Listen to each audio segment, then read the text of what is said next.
Son con ella. Muchas gracias. Muy amable. Dios lo bendiga. Gracias. Okay. Amén. Dios les bendiga, hermanos. A ver, no me va a confundir con una de estas. Gloria a Dios. Bien, hermanos, no es un honor, es una bendición estar con ustedes aquí esta noche por primera vez en la iglesia en Chapinero. Siempre escuchamos muy buenas cosas de la iglesia. Y como dijo una vez la reina cuando visitó a Salomón, yo había oído, pero no había oído que era tan bonito. Era o es algo muy especial y yo quiero felicitarlos porque yo sé que este es el trabajo del conjunto. Todos están aquí de una u otra manera entrelazados y todos han colaborado y yo sé que este es el trabajo de todos, el esfuerzo de todos. Así que de una manera muy especial felicito al reverendo Heriberto Ruiz, el pastor de ustedes, su familia y lógicamente a todos los líderes y la iglesia en general. Quiero saludarlos a todos ustedes, mis hermanos, y decirles que estoy muy bendecido de estar aquí con ustedes y en la presencia del Señor. Gracias por la invitación para esta noche, estar aquí para predicar. Y pues gracias, hermano Leonzo, por acompañarme, ¿no? Amén. Este es un púlpito muy bonito. A menos de aquí ven si uno está temblando o no, ¿sí? Gloria a Dios. Voy a invitarles, hermanos, a estar de pies. Pronto el tiempo ha corrido un poquito, pero vamos a entrar en la palabra de Dios. Y yo quiero leer 3 porciones bíblicas, hermano. La primera vamos a hacerlo en 1 Samuel, capítulo 7. Quiero también saludar a la familia Torres, que pues por algunos años ya nos distinguimos. Me alegra mucho verles, hermana Ruth, igualmente, y su hijo. Yo tuve la oportunidad de pastorear a ellos algunos días en Soacha, así que me place ver a cada uno de ustedes. Y algunas ovejas que están por ahí de la iglesia central coladas, también quiero saludarles. Gloria a Dios, amén. 1 Samuel capítulo 7, vamos a leer, hermanos, versos 3 hasta el verso 12. 1 Samuel capítulo 7, versículo 3. Habló Samuel a toda la casa de Israel diciendo: si de todo vuestro corazón os volvéis a Jehová, quitad los dioses ajenos y a Astarot de entre vosotros, y preparad vuestro corazón a Jehová, y solo a él servid, y os librará de la mano de los filisteos. Entonces los hijos de Israel quitaron a los Baales y a Astarot, y sirvieron solo a Jehová. Y Samuel dijo: reunid a todo Israel en Mizpa, y yo oraré por vosotros a Jehová. Y se reunieron en Mizpa, y sacaron aguas, y la derramaron delante de Jehová, y ayunaron aquel día, y dijeron allí: contra Jehová hemos pecado. Y juzgó Samuel a los hijos de Israel en Mizpa. Cuando oyeron los filisteos que los hijos de Israel estaban reunidos en Mizpa, subieron los principales de los filisteos contra Israel. Y al oír esto, los hijos de Israel tuvieron temor de los filisteos. Entonces dijeron los hijos de Israel a Samuel: no ceses de clamar por nosotros a Jehová nuestro Dios, para que nos guarde de la mano de los filisteos. Y Samuel tomó un cordero de leche y lo sacrificó entero en holocausto a Jehová. Y clamó Samuel a Jehová por Israel, y Jehová les oyó. Verso 10. Y aconteció que mientras Samuel sacrificaba el holocausto, los filisteos llegaron para pelear contra los hijos de Israel. Mas Jehová tronó aquel día con gran estruendo sobre los filisteos, y los atemorizó, y fueron vencidos delante de Israel. Y saliendo los hijos de Israel de Mizpa, siguieron a los filisteos, hiriéndolos hasta abajo de Bet-cara. Tomó luego Samuel una piedra y la puso entre Mizpa y Sen, y le puso por nombre Ebenezer, diciendo: hasta aquí nos ayudó Jehová. Amén. Pero él nos va a seguir ayudando. Amén. Gloria a Dios. La otra cita bíblica está en 1 Corintios capítulo 1, versos 1 al 3. 1 Corintios capítulo 1, la epístola del apóstol San Pablo. El verso 1 al 3 dice: Pablo, llamado a ser apóstol de Jesucristo por la voluntad de Dios, y el hermano Sóstenes. Y escuchen esto: a la iglesia de Dios que está en Corinto, a los santificados en Cristo Jesús, llamados a ser santos con todos los que en cualquier lugar invocan el nombre de nuestro Señor Jesucristo, Señor de ellos y nuestro. Gracia y paz a vosotros de Dios nuestro Padre y del Señor Jesucristo. La última cita es solamente una partecita del versículo 22 del capítulo 11 de Primera de Corintios. Dice el verso 22, solamente tomo una partecita allí que dice: o menospreciáis la iglesia de Dios. Hasta ahí. Siéntense por favor, mis hermanos. ¿Ya hemos orado? ¿Ustedes oran por el culto antes de llegar al culto? ¿O cuando llegan antes de iniciar el culto? ¿Y cuando ustedes oran incluyen al predicador? O sea que si predico mal esta noche, usted es responsable. Eso significa que usted no oró. Así es de sencillo. Gloria a Dios. Mi tema en esta noche titula: ¿cree usted en la iglesia? O sea, ¿le tiene confianza a la iglesia? Porque para salvación solamente hay una cosa: cree en el Señor Jesucristo. Pero mi tema es: ¿cree usted a la iglesia? ¿Le cree a la iglesia? ¿Ama usted la iglesia? ¿Es importante para usted la iglesia? Quiero hablar sobre eso esta noche. Ya para iniciar una de las célebres batallas en Egipto, frente a las pirámides, que son una de las 7 maravillas del mundo antiguo, Napoleón Bonaparte dijo a sus valientes soldados: desde lo alto de esas pirámides, 40 siglos contemplan vuestro valor. Lógicamente fue una frase de fortaleza y de estímulo para los soldados que habían dado grandes victorias en la conquista de ese territorio. Pero para nosotros, los peregrinos de la fe, hay una voz más importante que la voz de Napoleón Bonaparte, y es la voz de Dios. Muchas son las voces de Dios para nosotros, pero quiero enfocar una especialmente en 1 Corintios 15, 58, donde San Pablo dice: así que, hermanos míos amados, estad firmes y constantes, creciendo en la obra del Señor siempre, sabiendo que vuestro trabajo en el Señor no es en vano. Esa es una palabra de estímulo para nosotros.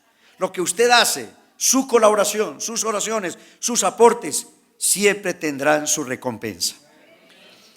Al celebrar, hermano, estos días, como han estado ustedes aquí, la dedicación de este nuevo templo, estamos en un día muy especial. Estamos en un culto muy importante de la historia. Un culto, hermano, en la que nosotros, por la gracia de Dios, somos parte. Y debemos de estar agradecidos porque Dios nos ha permitido esa bendición de tener un lugar donde nosotros podamos adorar a Dios y donde mucha gente pueda llegar al conocimiento de la palabra de Dios. Esta historia que acabamos de leer en Primera de Samuel sucedió en una época muy difícil para el pueblo de Israel. Y en esa situación que estaban viviendo, el profeta Samuel reunió al pueblo en Mizpa para exhortarles a reconocer las bendiciones de Dios. Porque uno de los problemas que nosotros tenemos es que a veces nosotros pasamos por alto muchas bendiciones.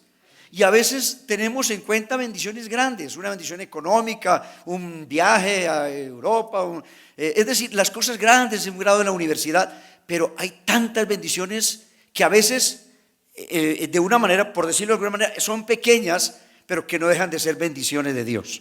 Y yo creo que todos los días, de una u otra manera, somos bendecidos del Señor. Israel había olvidado muchas bendiciones de Dios y estaban frente a una situación muy difícil. Los asediaban los filisteos y estaban a punto de enfrentar una guerra. El pueblo tenía miedo. Llamaron a Samuel el profeta y le dijeron: por favor, no cese de orar por nosotros. Y la Biblia dice que él los hizo ayunar, los convocó, los exhortó, los motivó, oró por ellos, les dijo: no tengan miedo, Dios está con nosotros. Y cuando ellos estaban haciendo un culto y celebrando una ofrenda a Dios y matando un cordero en acción de gracias, los filisteos los atacaron. Pero fue allí donde intervino Dios, tronó sobre ellos, los atemorizó, y aquel día Dios le dio una gran victoria al pueblo de Israel. Gloria a Dios. Entonces vino Samuel, levantó una piedra como señal y la llamó Ebenezer, que quiere decir piedra de ayuda. Hasta aquí, dijo él, nos ayudó Jehová. Y lógicamente cuando uno habla de piedras en la Biblia son muy simbólicas. Uno encuentra que hombres como Jacob en Betel, o Josué en las riberas del Jordán, o Elías en la cumbre del monte Carmelo, y muchos otros levantaron altares de piedra, y sobre esos altares de piedra ellos invocaron y adoraron el nombre de Jehová nuestro Dios. Pero San Pablo, hermanos, escribe aquí a la iglesia en Corinto, y más que todo yo quiero meterme en eso esta noche aquí para con la iglesia de aquí de Chapinero, o la iglesia Casa de Oración para ser más exactos. Y San Pablo escribe a la iglesia en Corinto y le dice: a la iglesia de Dios que está en Corinto. ¿Usted cree que la iglesia es de Dios? Me asusta su silencio. ¿Pero usted cree que la iglesia es de Dios? ¿Usted es de Dios, sí o no? Bueno, a la iglesia de Dios que está en Corinto, a los santificados en Cristo Jesús, llamados a ser santos. O sea que no somos tan santos, pero queremos ser llamados a ser santos, con todos los que en cualquier lugar invocan el nombre de nuestro Señor Jesucristo, Señor de ellos y nuestro. Amén. Gloria a Dios. Quiero hablar de la iglesia, porque es que, hermanos, por los escándalos, por la corrupción, por los malos testimonios y demás, se impone en nuestra época una notable desconfianza en toda institución, desde las instituciones gubernamentales aún hasta la iglesia. Es cierto, hermano, que la iglesia es espiritual, pero también es una institución humana, y como humana ha tenido sus fallas, y es por eso que muchos han abandonado la iglesia, y para muchos la iglesia significa muy poco o nada en sus vidas. Humanamente hablando, hermano, la iglesia se compone de personas finitas, de personas imperfectas. Y lógicamente cuando se levantan esos escándalos en los medios de comunicación en torno a predicadores bien conocidos que han hecho cosas que no dignifican el evangelio, entonces viene, hermano, la crítica, y es ahí, hermanos, cuando a uno le queda como muy difícil defender la iglesia en esos momentos de fragilidad y de fracaso, entre comillas. Ahora, déjeme aclararle, hermano, el hecho de que 2, 3 personas fracasen no significa que la iglesia fracasa, porque la iglesia sigue adelante. Si hay un Taré que desmaya, habrá un Abraham que sigue hasta llegar a la meta final. Pero en base a todas esas situaciones que es necesario que a veces sucedan, Jesucristo en su presciencia, dice 1 Pedro 1:2, no presencia sino presciencia, que significa conocimiento anticipado. Dios conocía el futuro de la iglesia, y sabiendo Dios que todas estas cosas iban a suceder, puso sobre la iglesia un cerco de protección. Y por eso fue que el Señor dijo al apóstol Pedro, cuando él dio la gran revelación y dijo: tú eres el Cristo, el Hijo del Dios viviente, el Señor le dijo a Pedro: Pedro, tú eres Pedro, y sobre esta roca, es decir, no sobre Pedro, porque Pedro es humano y se puede equivocar, pero sobre lo que acabas de decir, sobre el reconocimiento que me acabas de dar, sobre lo que acabas de decir, que yo soy el Cristo, el Hijo del Dios viviente, sobre esas palabras voy a edificar mi iglesia, y las puertas del infierno no prevalecerán contra la iglesia. Gloria a Dios.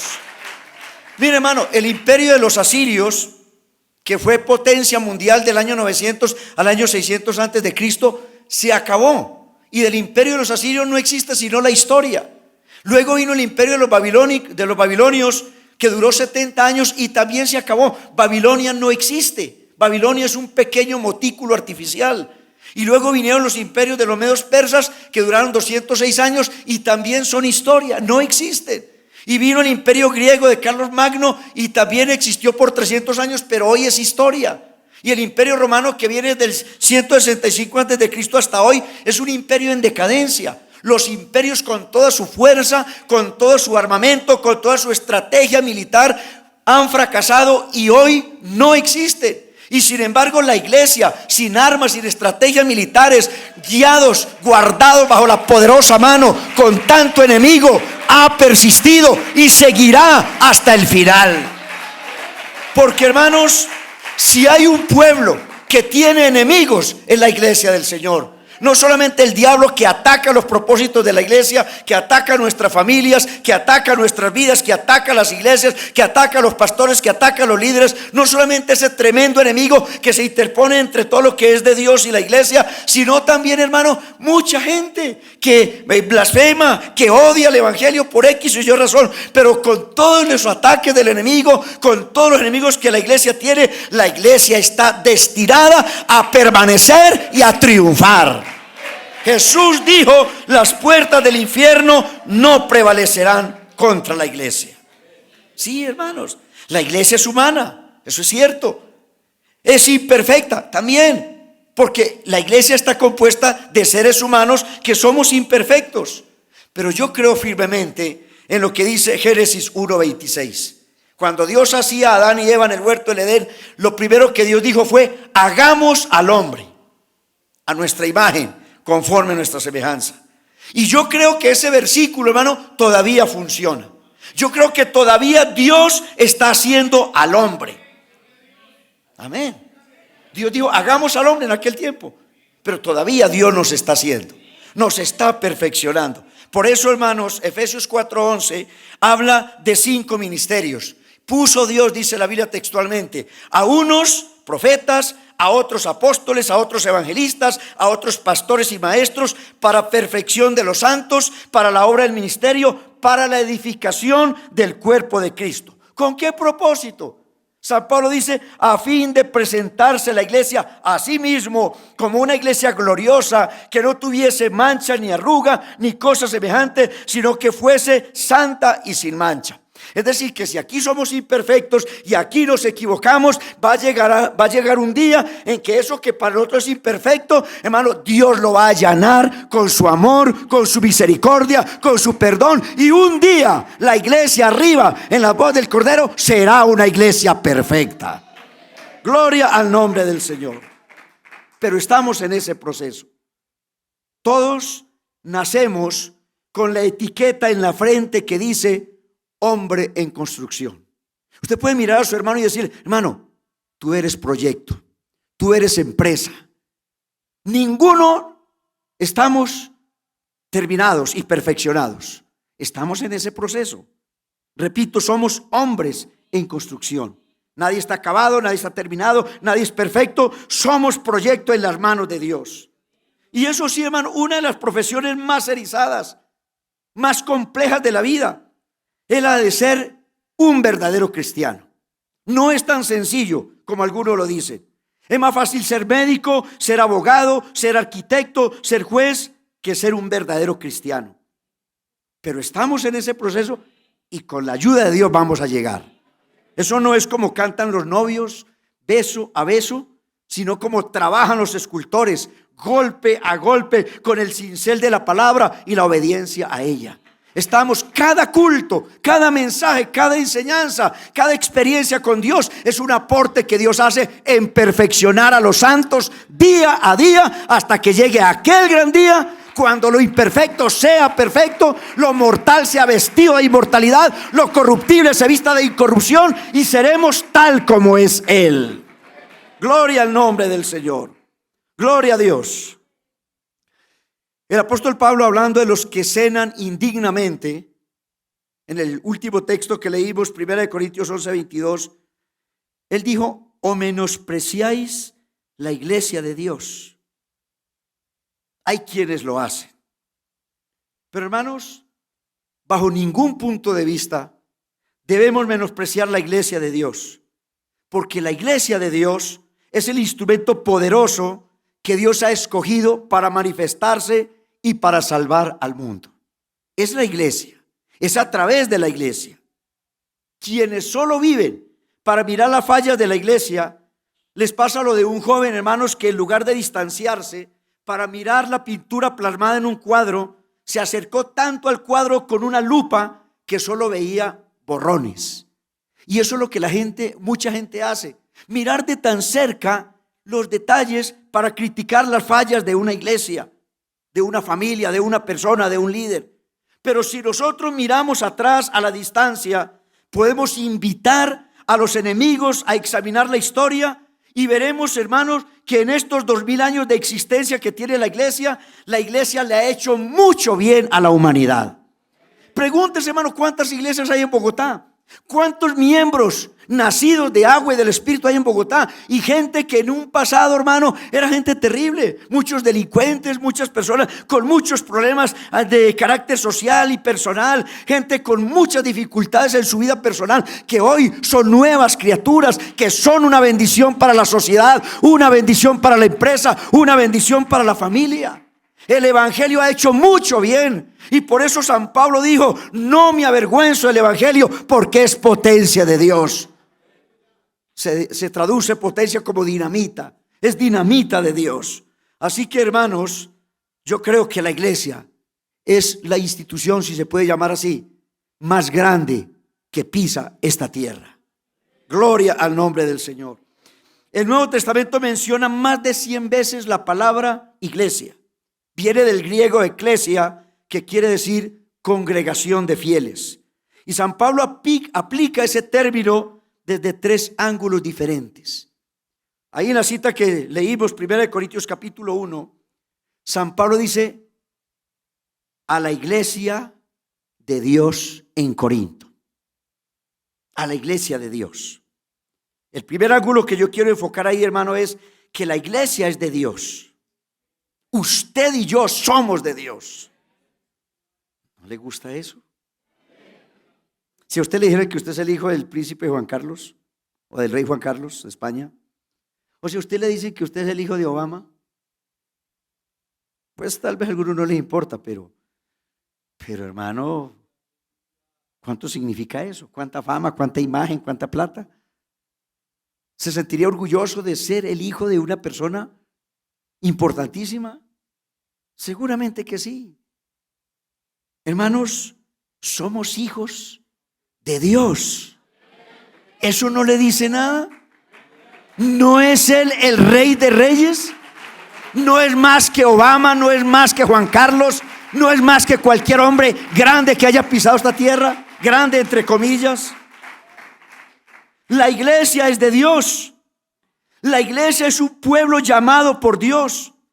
La iglesia, hermano, es su cuerpo. La iglesia es el cuerpo místico del Señor Jesucristo. La iglesia no es una organización, aunque tiene organización, aunque tiene una personería jurídica, pero la iglesia es más que eso. La iglesia es un organismo viviente, es un cuerpo vivo por cuyas venas y arterias fluye y palpita todos los días el poder del Espíritu Santo. Gloria a su nombre. No somos, hermano, una institución, no somos una asociación. Somos el cuerpo místico del Señor Jesucristo, cuya cabeza está arriba en el cielo y aquí en la vida de nosotros. Así que la organización no es el fin, es el medio para llegar a un fin. Es cierto que aquí no es el cielo, pero aquí nos enseñan cómo ir al cielo. Así que la iglesia hay que valorarla, hay que amarla. Mire, hermano, el Nuevo Testamento muestra 7 símbolos de Cristo y la iglesia. Por ejemplo, la Biblia habla de la vid y los pámpanos, hablando de Jesús y la iglesia. O la piedra del ángulo y las demás piedras del templo. La Biblia, por ejemplo, habla del sumo sacerdote Jesucristo y la iglesia como un reino de sacerdotes. La Biblia habla de Jesús como el segundo Adán y nosotros como la nueva creación. La Biblia habla de Cristo como el esposo y la iglesia como la esposa. La Biblia habla de Cristo como el pastor y la iglesia como la oveja o el rebaño. Habla de Cristo como la cabeza y la iglesia como su cuerpo. Son 7 símbolos bíblicos. De manera que nosotros no podemos asociarnos a la iglesia como quien se asocia a un club o a una cooperativa.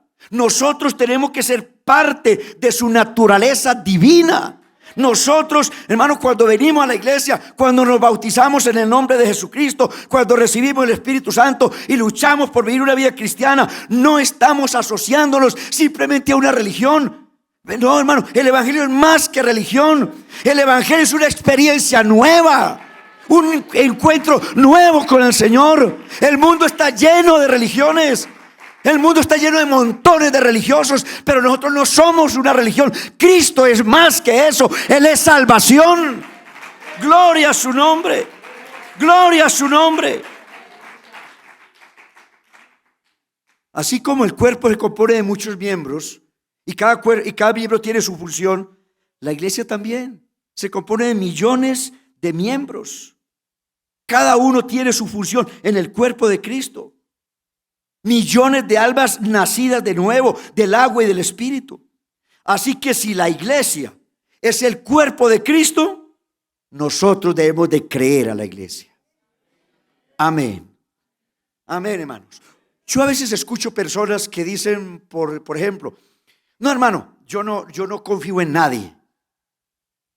No confío sino en Dios, los demás que paguen de contado. Y algunos dicen, no, hermano, es que la Biblia dice, maldito el hombre que confía en el hombre. Eso es muy cierto, eso es verdad. Pero déjeme decirle una cosa, hermano. Yo sí confío en mis hermanos. Yo sé que algunos me fallan. Yo sé que algunos me decepcionan.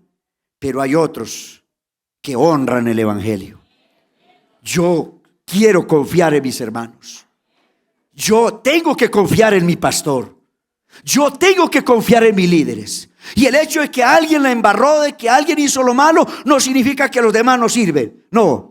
Quien la embarró, hermano, oremos para ellos. Pero hay quienes sacan el evangelio siempre muy en alto, porque sus vidas dignifican el evangelio, dignifican el nombre de Jesucristo. Todavía hay gente que ama a Dios y que ama la palabra y que ama la santidad de vida, sin la cual nadie verá al Señor.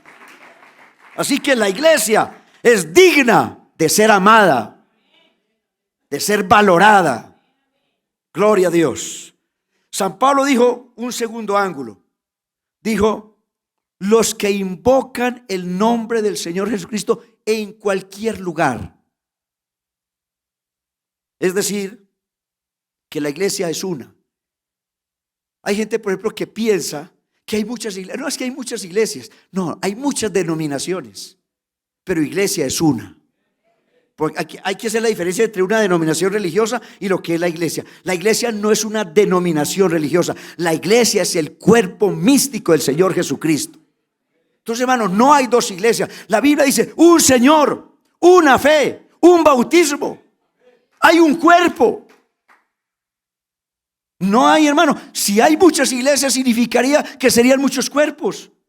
No hay tres dioses, porque eso indicaría que serían tres cabezas. Pero oye, Israel, Jehová nuestro Dios, Jehová uno es. Y si hay un solo Dios y es la cabeza de la iglesia, es porque hay un solo cuerpo. Así que hay muchas denominaciones, pero hay una sola iglesia. Y la iglesia es una en cuanto al lugar y distancia.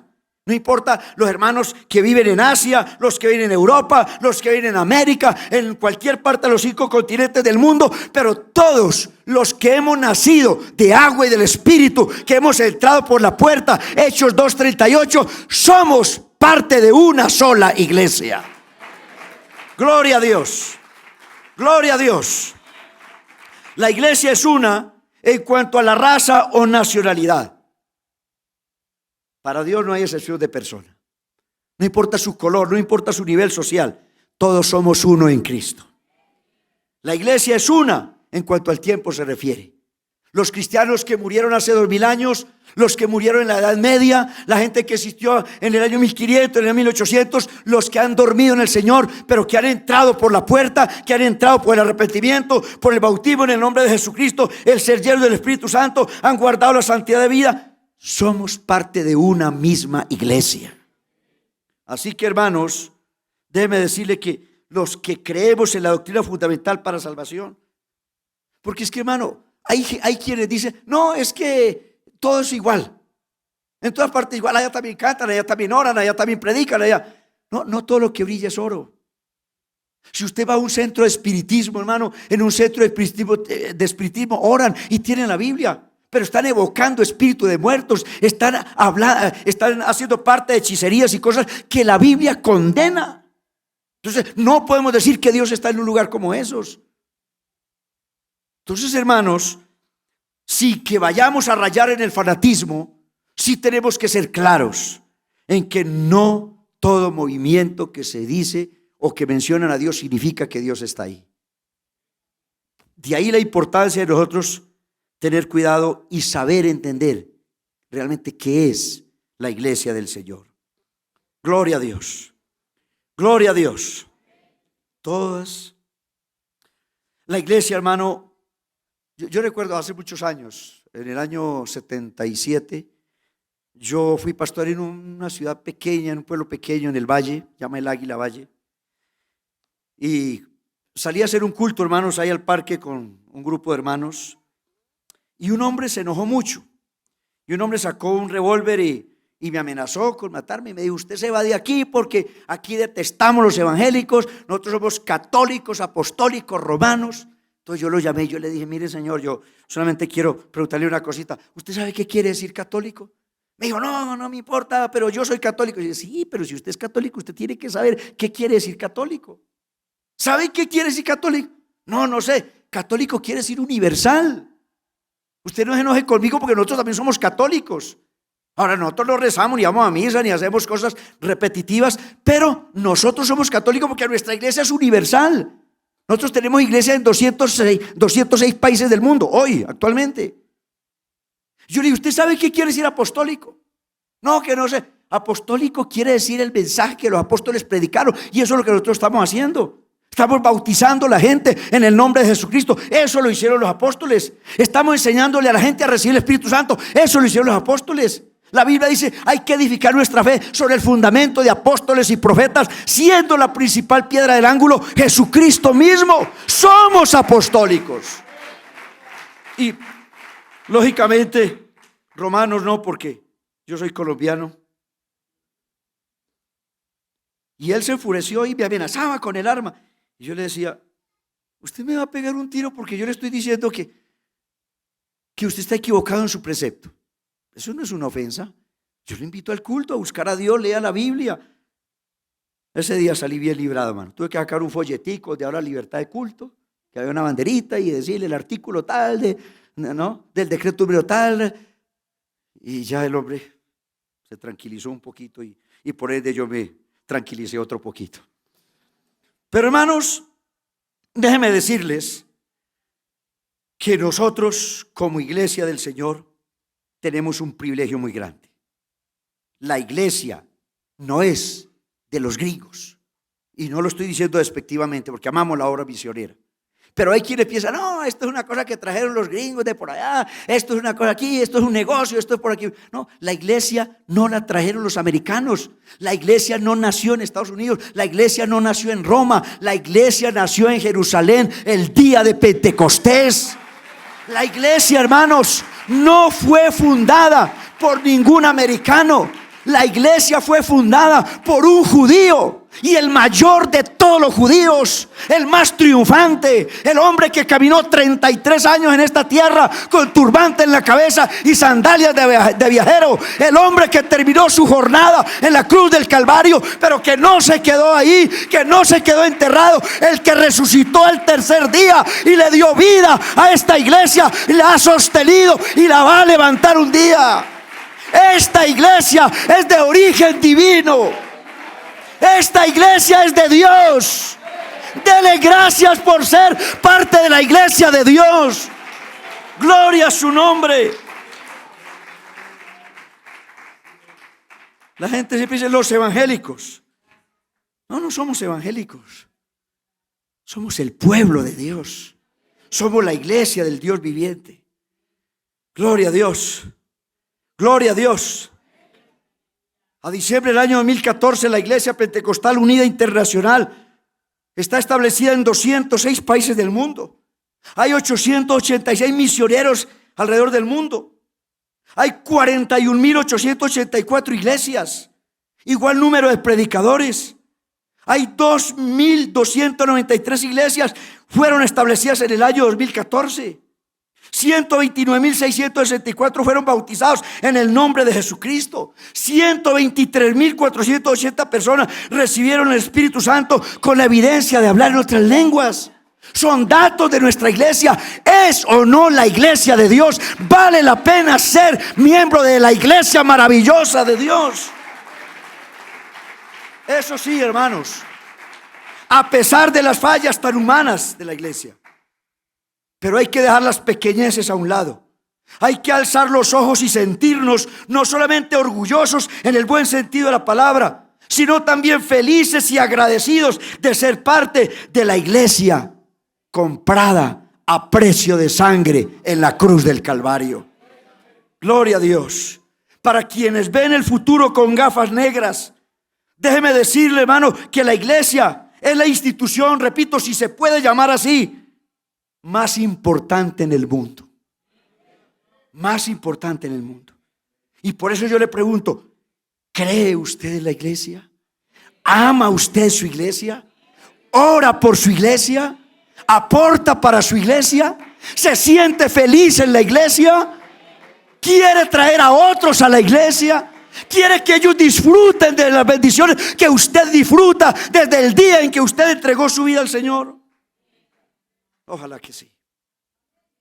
El tercer ángulo que quiero mostrar aquí, donde San Pablo enfoca a la iglesia, es, San Pablo dice, a la iglesia que está en Corinto. Entonces, lo primero que él dice es la iglesia de Dios. Lo segundo que él dice, la iglesia que está en cualquier lugar donde se invoca el nombre. Y la tercera cosa es la iglesia que está en Corinto. Está hablando ya de la iglesia local.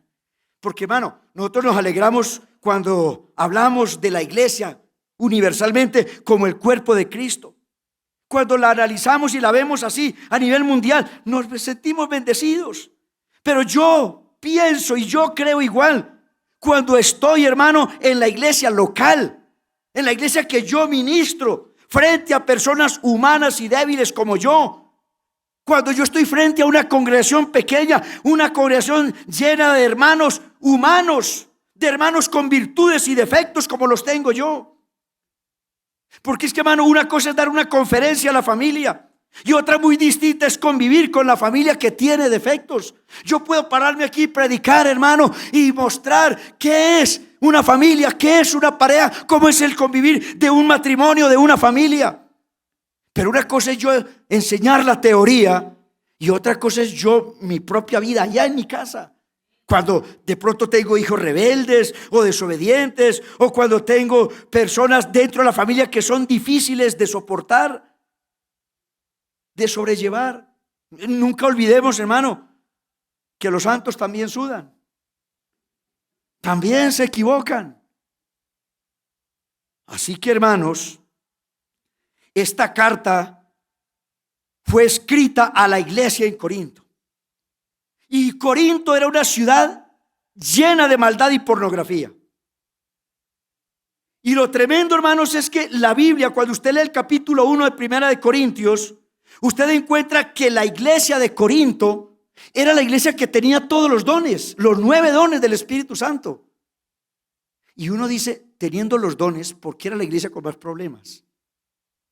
Sencillamente porque los dones no son solución a los problemas.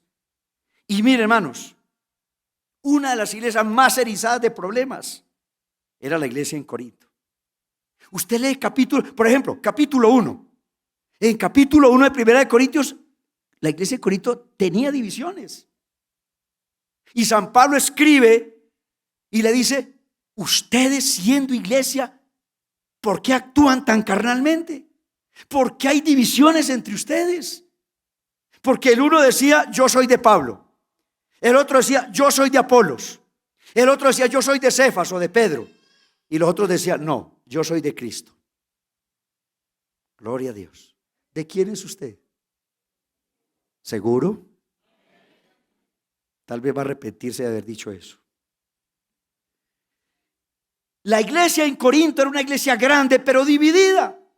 Entonces, la gente, hermano, los intelectuales de la iglesia, los que miraban a los hermanos humildes, que no eran letrados y que lo miraban por encima del hombro, ellos se identificaban con Pablo. Ellos decían, no, hermano, a mí no me gusta Pedro porque Pedro es muy chambón para predicar. A mí no me gusta Apolo porque es muy arrebatado. A mí me fascina Pablo porque es un hombre que sabe, es un intelectual. Entonces los intelectuales, hermanos, se identificaban con Pablo. Yo soy de Pablo. Me gusta Pablo, me encanta su ministerio, me encanta su mensaje. Pero todos decían, no, es que Pablo es muy regañón, es que Pablo es esto. A mí me encanta Apolo porque Apolo es un joven, es muy dinámico, tiene chispa, es un tremendo evangelista. Yo me identifico con Apolos. Y otros decían, no, es que Apolo es muy gritón y Pablo es muy regañón. Yo me identifico con Cefas o con Pedro. porque Pedro le gusta la ley, porque Pedro es intachable en la ley, porque Pedro es esto y lo otro.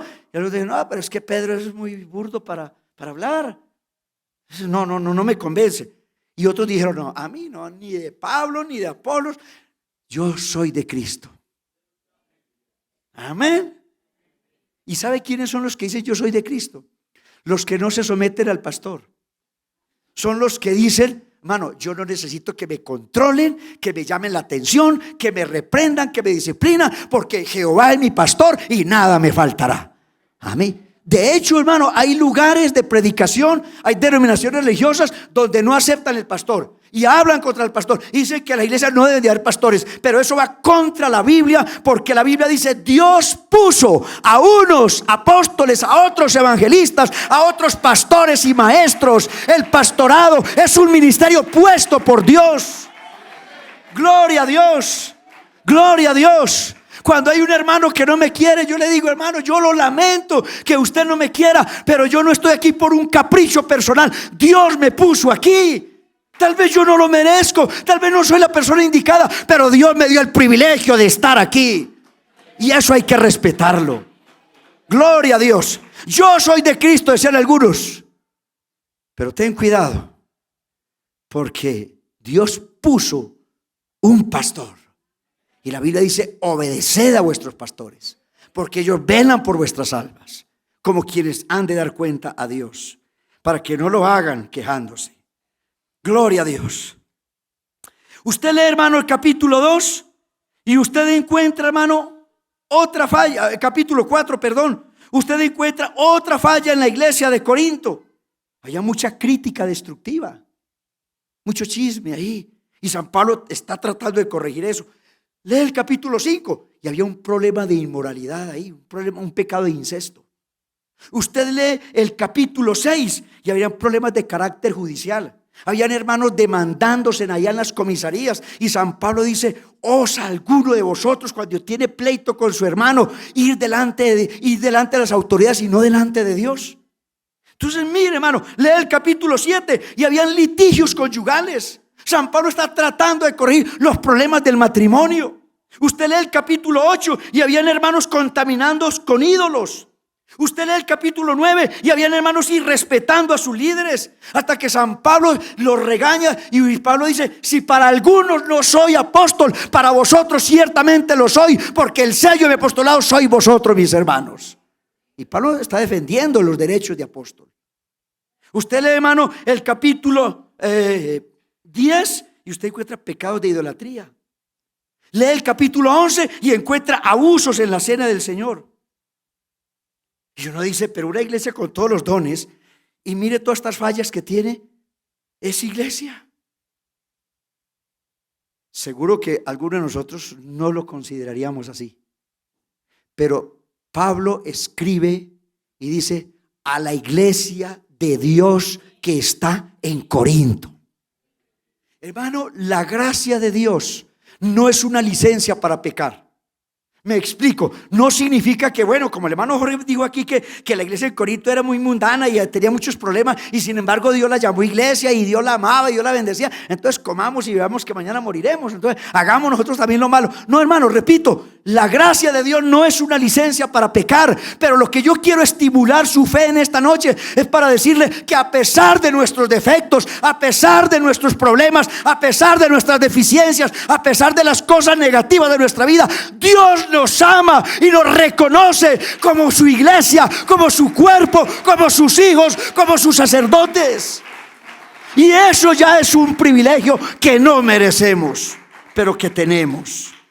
Gloria a Dios. Con todos sus defectos, hermano, para San Pablo, Corinto seguía siendo la iglesia de Dios. Y por eso es que él escribe un tremendo capítulo 12 que habla sobre los dones del Espíritu Santo y los elogia y los motiva y los levanta su ánimo, porque si viene y les pega semejantes garrotizas, hermano, exhortándoles y reprendiéndoles. ¿Sabe por qué me gusta la Biblia, hermano? ¿Sabe por qué amo la Biblia? Porque la Biblia, hermano, no esconde los defectos de sus santos. Alguien pudiera decir: hermano, pero ¿cómo es posible que David, que era un adúltero, se llama un hombre conforme al corazón de Dios? Y que Abraham mintió y dijo que ella no era la esposa sino una hermana, y un hombre mentiroso, ¿cómo es que lo llama el padre de la fe? Hermano, Dios no oculta los defectos de sus santos. Dios muestra el lado bueno de nosotros y el lado malo. El lado malo Dios lo corrige día a día, y el día bueno, el lado bueno, Dios lo cultiva para que seamos mejores. Aquí estamos para ser mejores, para ser cultivados, para ser bendecidos a pesar de. Gloria a Dios, gloria a Dios. Amén, hermanos.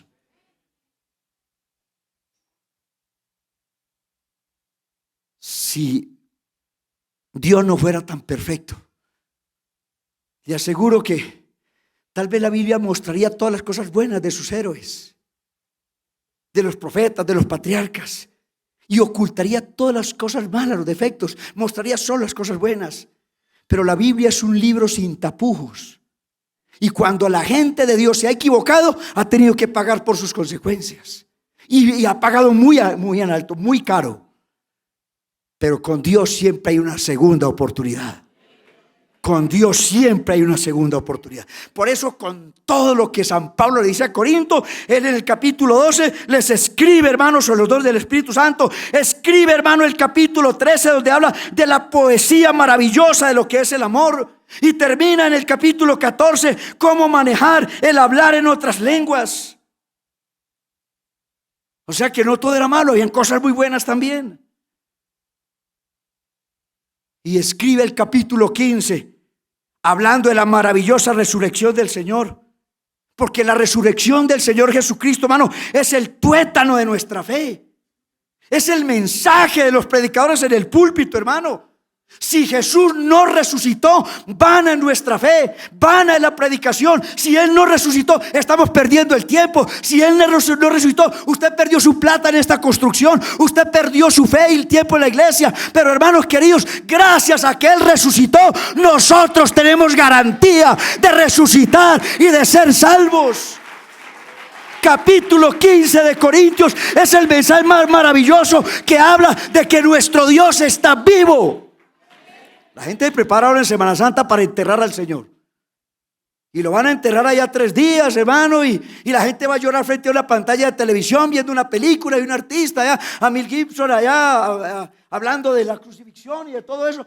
Pero nosotros sabemos que Jesús murió una sola vez y resucitó una sola vez.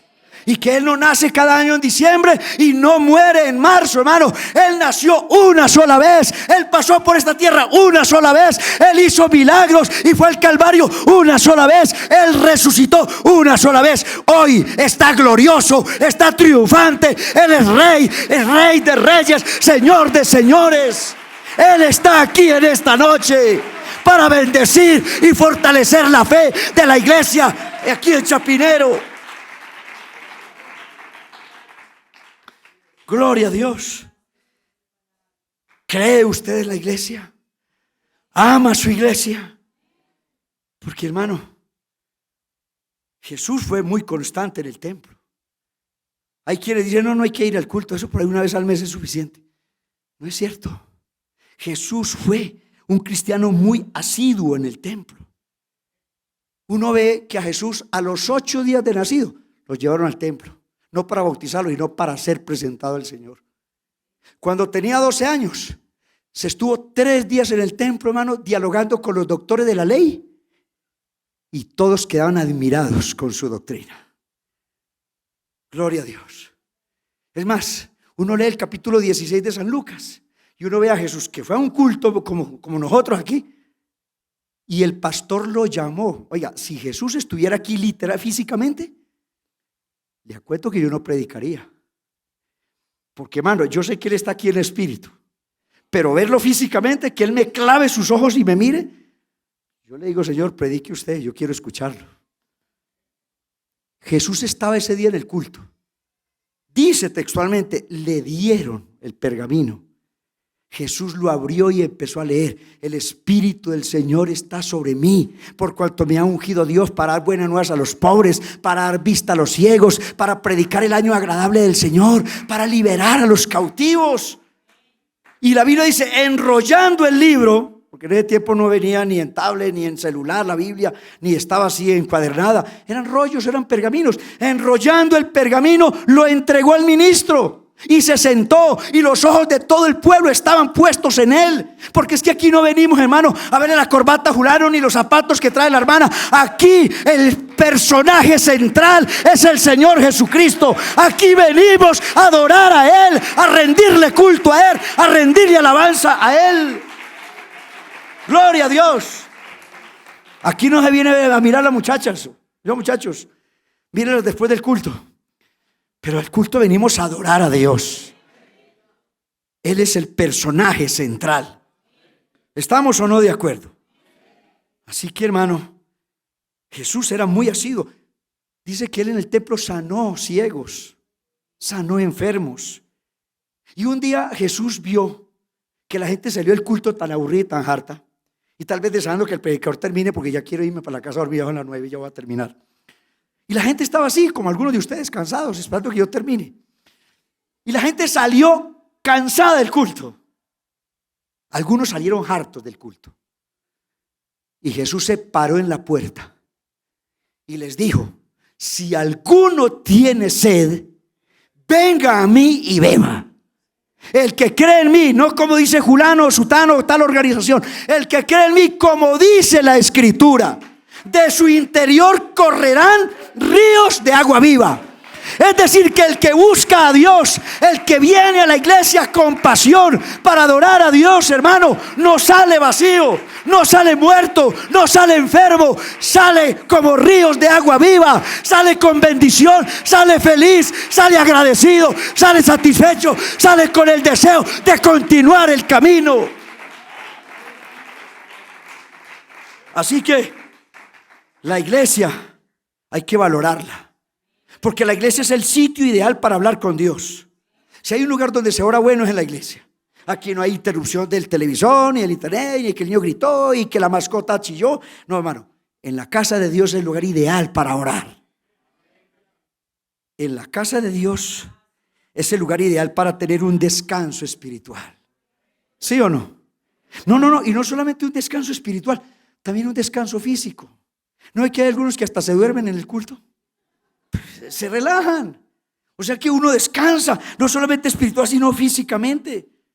La iglesia es el lugar apropiado para renovar la mente, para compartir con otros hermanos, para deleitarse en la presencia de Dios con una buena alabanza, con un buen culto, con un buen mensaje. Hermanos, no hay duda que el templo, que esta semana o estos días ustedes aquí han estado dedicando al Señor, este lugar precioso, hermano, es el fruto de muchas oraciones, de muchas luchas, de muchos esfuerzos, de muchas contribuciones, que de seguro, mis hermanos del alma, un día tendrá su recompensa. Dios va a bendecir quienes han hecho posible este lugar como casa de Dios y puerta del cielo. Así que, hermanos, este día no es solo un motivo de regocijo para todos, sino un evento de progreso moral para esta ciudad, para estos 9 o 10 millones de habitantes aquí en la capital, hermanos, porque es desde los templos que Dios llama a los hombres al arrepentimiento, a la justicia, a la rectitud. Así que déjeme terminar diciendo, hermano, que sea este templo, aquí en este sector de Chapinero, un faro de luz para el perdido. Gloria a Dios. Que sea este lugar un oasis de descanso para los fatigados. Y que sea este lugar, hermanos, un santuario de adoración para todos los necesitados de Dios. Que sea este lugar la morada de Dios. Amén. Dios está aquí. ¿No me escucharon? Dios está aquí, hermanos. ¿Y sabe por qué Dios está aquí? Porque usted está aquí. Dios está aquí porque estamos aquí. No vaya a creer, hermano, que usted sale para la casa a dormir y Dios se queda durmiendo en una silla de esa esperando que usted diga mañana dominical. No, Él no queda aquí. Él va con usted. Porque somos el templo y la morada del Espíritu Santo. Y a mí me encanta, hermano, saber que Dios, estando en el cielo lleno, con millones y millones de ángeles que le cantan y le adoran día y noche, Él prefirió vivir con nosotros aquí en la tierra.